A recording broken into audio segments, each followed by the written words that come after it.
Hey guys, welcome back to my channel if you're new here. Hi, my name is Sydney and I usually don't start off my videos barefaced, but today we're going to be doing a palette bingo with the Beaute Flair palette. So I like to do my eyes first, so that's why we're starting off barefaced. But I thought this would be a really fun one to do, well, and you guys voted for it on my Instagram story. But I just love the color story of this palette. I picked it up a couple of months ago, used it for a couple weeks. I wasn't overly impressed with the formula, so I thought a palette bingo would be a fun way to kind of give it another shot. So I'm not going to ramble on any further. Let's hop into picking the shades.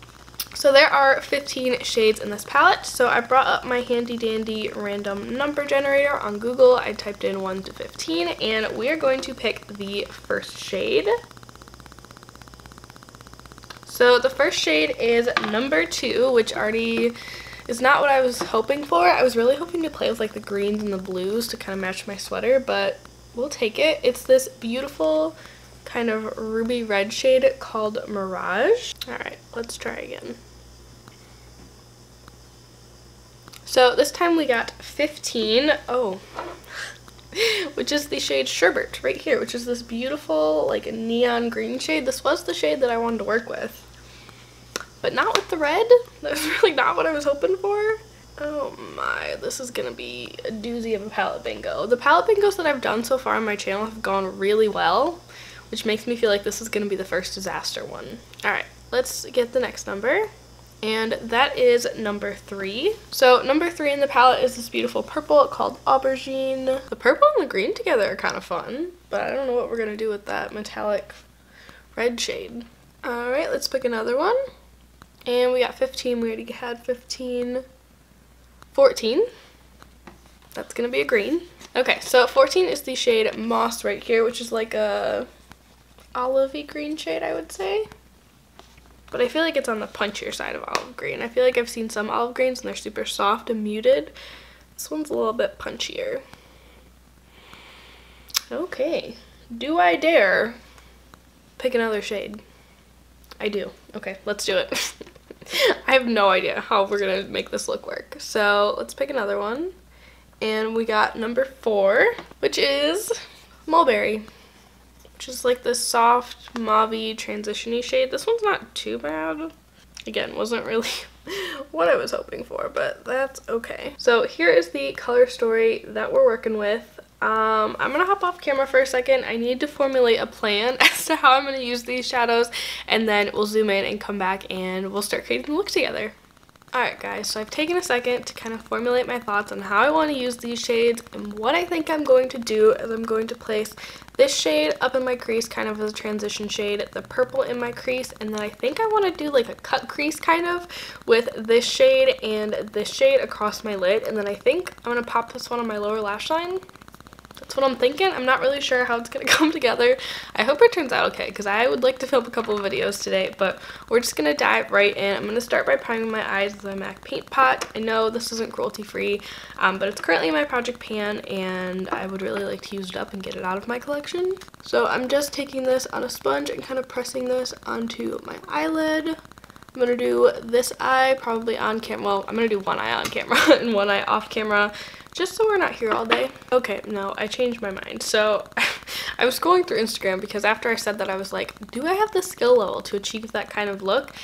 And is it cheating to look on Instagram for inspo when you're doing a pan that palette or a palette bingo? I don't know, but I do sometimes, I'm not gonna lie. And I came across this look. It's from the artist Lanny Makeup. I will have her linked down below. And she created a really beautiful look where she kind of popped the green and the purple in the crease. I think that's really fun, and then she blended some of the warmer shades on the lower lash line. I kind of like that a little bit better. I think it might be a little bit more achievable with my skill set. So I think I want to start out by kind of packing the green and the purple into the crease. So to do so, I'm going to take a brush from ColourPop. This is the E1 brush, and let's start with Moss right here. I've been lately starting with the deeper crease shades and then kind of going in and blending them out later, which is not my norm. Usually I do it the other way around, but I've kind of been digging it. I feel like it ends up making things look a little bit more impactful and dramatic. And I'm mostly keeping this directly in my crease, but I am, like, just because I have hooded eyes, I do like it to go just a little bit above my crease, just so you get a little shot of it when my eyes are open. I'm going to take this about halfway across. And then I'm just going to take my color switch and clean this brush off so I can use it again. I just love the shape of this brush. I don't have anything quite so flat but still fluffy in my collection.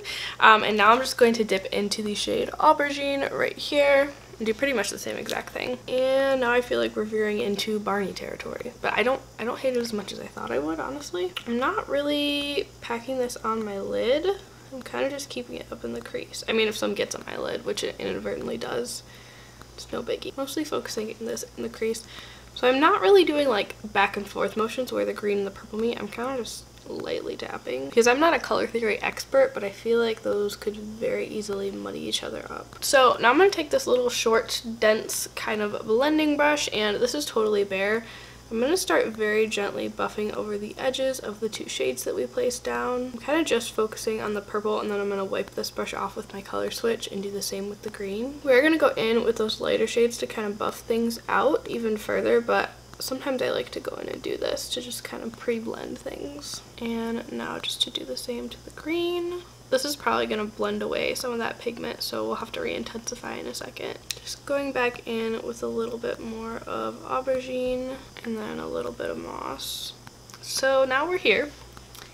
And I kind of want to take the lighter mauve shade in that like electric green on like a really small wispy brush and kind of blend above where those shades are. But then I don't know what I'm going to put on my lid. Usually when I do palette bingos, I don't just restrict myself to these 5 shades or the 4 shades that I pick. So I'll probably dip into something else in here. Part of me wants to go into this shade, but it's always kind of lackluster and disappoints me. This is the shade Biscotti. Kind of like a champagne-y shade. I feel like it has a little bit of purple and gold in it. Or we could dip into this blue shade right here, which is called Bayberry. I feel like this one is probably the better match. So I'm going to take this little wispy Beaute Cosmetics brush. It's from the Marble set, and the name has been rubbed away, so I'm not even sure which one it is from there. But I'm going to start going in with the shade Sherbet. I'm just going to take a very small amount of this, really tap off the excess, and just very lightly blend over the edge of that moss shade. I'm applying almost no pressure. It's creating kind of a cool little halo around the green. Alright, and then once again, I'm just going to take my color switch, clean this brush off real quick, and then I'm going to dip into the shade Mulberry. I wish I had like a brighter pink shade in this palette that I could kind of do the same thing with. And I think I'm just going to take a bare fluffy brush, like a looser packed fluffy brush, and just kind of blend that outer corner out a little bit. I feel like we're losing the intensity of those crease shades again, so I'm just going to go in with a little bit of moss once more, and then a little bit of aubergine. Alright, you guys, now it is time for the part that I'm a little nervous about, I'm not gonna lie. It looks like in that inspiration picture that she had kind of a halo eye going on, so I am going to cut my lid a little bit with my e.l.f. 16-Hour Camo Concealer and just a flat shader brush from Shop Miss A. This is my favorite one, it's the E122. And I'm just going to start tapping a little bit of this concealer on my lid, keeping it in the center. And then I'm going to kind of take it up like I would if I were doing like an all the way cut crease or even a half cut crease. I mean, you can kind of see it with my eyes open. Let's cut it just a little bit higher. Alright, I think that's about as good as we're going to get. Now I'm just going to take my finger and tap over the edges of that concealer, kind of blending it into the shadow. I'm going to take the shade Biscotti on that same brush and just kind of load it up. So I did end up wetting this shadow just really quick, and I'm just popping that right over where we placed the concealer. Oh yeah, this was definitely a good call. I feel like that blue would have looked a little bit off.